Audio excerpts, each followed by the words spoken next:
Hello, my name's Jim. This is the first day of our journey. I am a baby boomer, and these are my confessions. I'll share with you in the coming weeks and months our memories of my childhood, adolescence growing up, of my teenage years into young adulthood, where I thought I knew everything, where the world started to change in a dramatic and drastic way.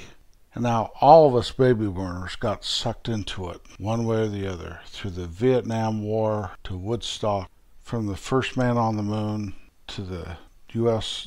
Army draft, to college unrest, to peace and love. And that's where we're going right now. So let's get started. I was born in 1950, right in the very height of the baby boom.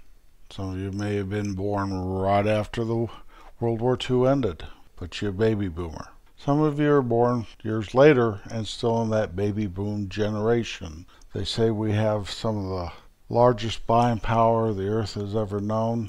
That's great.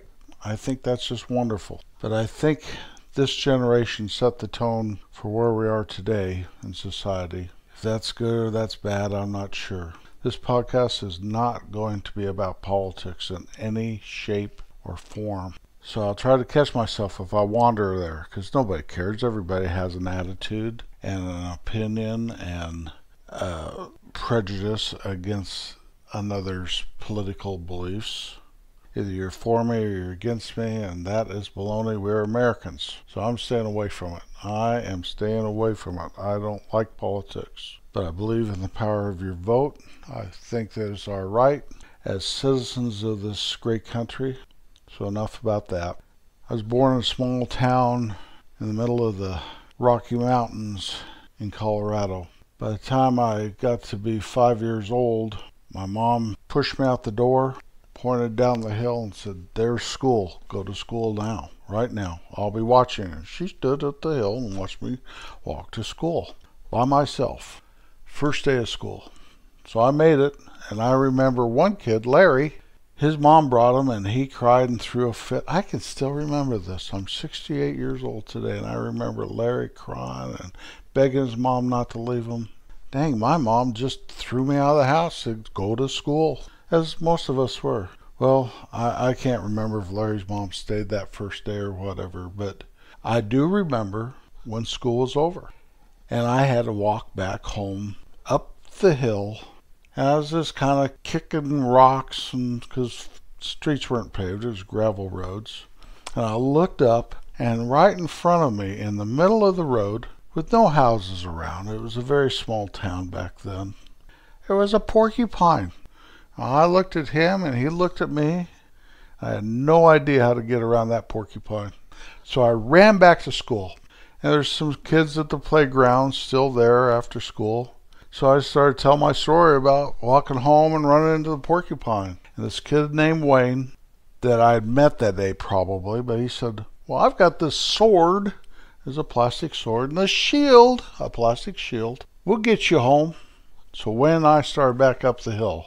Well, by the time we got to where the porcupine was gone. But Wayne and I became best friends from that first day of kindergarten to the last day of graduating from high school. He was my very best friend. And it's funny, but I only saw him a few times after that. Several times in June of 1968 after we graduated. Then I left home, and I didn't see him again until my 20-year high school class reunion, where I called him in Denver, found out his number, and talked him to come into the reunion. And he came, and you know what? We had nothing in common. Not one thing. It was very awkward. In fact, we hardly talked. I was crushed. I was absolutely crushed. Now, I had fun at the reunion. There's a lot of people that maybe I didn't do so much with in high school that we had a ball that day. But Wayne left, and I never saw him again. Years ago, I found out that he had passed away. I'm not sure what of. That really made me sad, and it makes me sad telling that story. We had fun. I'm sure I'll refer to Wayne once in a while, because we did a lot of things together. Like the time when we were 16 years old, spring was coming and we wanted to be blondes. Well, he's blonde anyway, but my hair is brown. And so we got a product, Summer Blonde or Summer Magic or Blonde Magic or something at the drugstore, and read the directions and proceeded to bleach our hair. Well, it said something like leave it on for 10 minutes or something. We left it on for an hour and a half or 2 hours, something. I remember it burning my hair, burning my head. Well, we got all done, washed it out and stuff, and Wayne's hair all of a sudden was like platinum. Look at a piece of printer paper. That was about the color of his hair. And mine was fluorescent orange. And I walked home that night. It was, 9 o'clock at night or something. And my mom could see me because we lived on the hill, and she was looking out the window because she knew I was supposed to be home. And here I came, and under the street light, that fluorescent orange just shined like a neon sign in Las Vegas. She freaked out. I remember her pulling my hair, screaming at me, "What have you done? What have you done?" Well, they tried dyeing it brown and all this stuff. And long story short, I had to just let it grow out. But from that day on, my hair was never as dark. I must have bleached the roots because my hair was never as dark as it was before that blonde magic evening in Little Town, Colorado. My good friend Wayne. I think we were the only kids that ever bleached our hair in that class. So I was famous for 15 minutes in a small town in Colorado.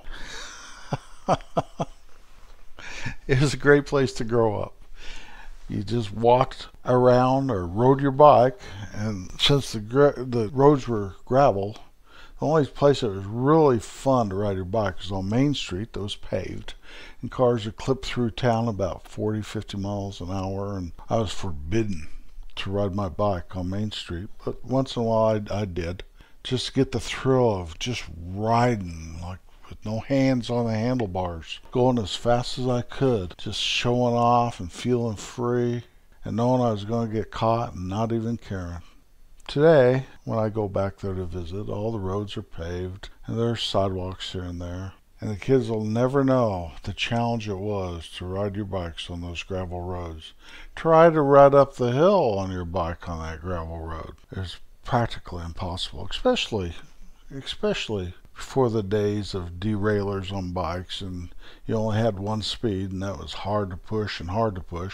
That's where we were at. But I did eventually grow up, and I left home at the young, green age of 18. I wanted to put off college because I wanted to see the world. I had a pen pal girlfriend in Norway. Her name was Arnlug or something like that, and I was going to go to see her. I had no money, a couple $100. So my plan was I was going to hitchhike to New Orleans, catch a job on a merchant freighter, and work my way over to Norway and go see Arnlug, introduce myself, have fun in Norway. Well, somehow I survived the trip to New Orleans, and it was quite a trip. One guy tried to run me down in Irving, Texas, ran over all my stuff, and I did not travel light that first trip. I had a guitar case full of clothes and a backpack full of junk, and I think one other bag, and stuff went flying. He almost hit me. It was at night. I thought the car was slowing down as you pulled over on the shoulder, and he didn't. The force of of just the presence of the car knocked me backwards, and he missed me, but he didn't miss all my stuff that was sitting there, and just tore everything up. But I did survive, and I did make it to New Orleans. And when I got to New Orleans, there was a maritime strike, so I couldn't get a job on a ship right away. And by the time that was over, I had lost interest in Arnlug and was into thinking, well, maybe I ought to hitchhike here or hitchhike there. So I hitchhiked back to Colorado to get my car. I did have a car, 1963 Ford station wagon that had been my parents', but like a hand-me-down for me. And I really thought that was the greatest car in the world. I had a mattress in the back that my mother had no idea why I would drive around with a mattress in the back of a station wagon. It did come in handy, especially if I was 4 hours away from home and it was 11 o'clock at night, and for other things.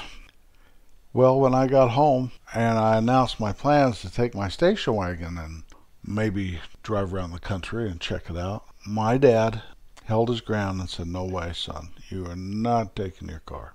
You're not responsible enough. You're not grown up enough. Either you need to go to school or get a job." And since I wasn't interested in either one at the time, we had this big old war, which I lost, and so I took off hitchhiking again.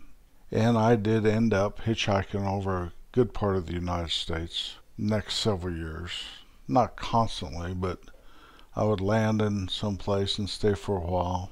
My most memorable hitchhiking trip was somehow I had made it to San Antonio, Texas, and went to the Hemisphere. I believe it was in 1968, without checking records. And I remember I was walking along, and I knew the Hemisphere was there, and I wondered where the Alamo was and all this. And all of a sudden this car swings alongside of me, and about 4 long-haired guys, and said, "Where are you going?" And I said, "I don't know." They said, "Well, we're going to Florida. You want to come?" So I jumped in, and we drove by the Alamo. I remember that. We drove by the Alamo. But these guys were professional surfers, or professional surfers. I guess they were in some kind of competitions, and 2 of them were from Port Arthur, Texas, and we went there first and hung around Port Arthur, Texas for a while. One of the guys, Dewey, real nice guy, decided he was going to fix me up with a friend of his, and she was Miss Port Arthur, Texas. I thought that was great stuff, so I went to pick her up that night, and of course I'd been traveling. I was pretty road weary, and my hygiene probably wasn't the best, but I knocked on the door, and this guy answered the door and holding a rifle and invited me in and started to clean the rifle. And he played football at the University of Texas, and he was Miss Port Arthur, Texas big brother. So I had never run across anything like that in my life. Anyway, we just went to a bakery and got some fresh baked bread for free, went back to where they were baking it, and walked over to a convent and sat on the grass there and ate the bread and talked. And she's very nice, and I wouldn't dream of even holding her hand because of her big brother. Anyway, Dewey and the other 3 guys and me made it to Florida. I think it was Jacksonville, and they hit the waves, and it was wonderful and fun and stuff. I hung out for a couple days, and then I continued my journey. I don't remember what happened to them, but I ended up hitchhiking as far north as Milwaukee, as far south as Florida, California, Texas, all over the United States, and sometimes all I had was my toothbrush in my pocket. I remember I'd leave with 30 cents and a toothbrush. I'd sleep in cornfields or churches. Back then, churches were open, and if something felt dangerous, I'd go to a church and sleep. You can't do that anymore. The world has really changed in 50 years. If I had a church, there's no way I'd leave that puppy open at night. But I sure am glad they did. One time, somewhere in Wisconsin or Minnesota or somewhere, kids had been throwing beer bottles at me as I drove by, and I was hitchhiking with some guy, and I said, "Hey, we're going to a church and sleep. This is ridiculous." And where he put his head, there's a purse there. And he says, "Oh man, hey, look, there's a purse and stuff." This guy's a big old guy, and I barely knew him. I says, "Put it back, man. We're not going to steal from a purse in a church." I always thought that was something good to take a stand on. You don't want to steal a purse in a church. You don't want to steal it all. What goes around comes around. Doesn't matter what you do, who you are, what you think. It matters your integrity, how you are, how you treat people, even if they're not there. How you treat your family, how you treat a perfect stranger. Well, this has been fun. I'll see you next time. And remember, always be kind.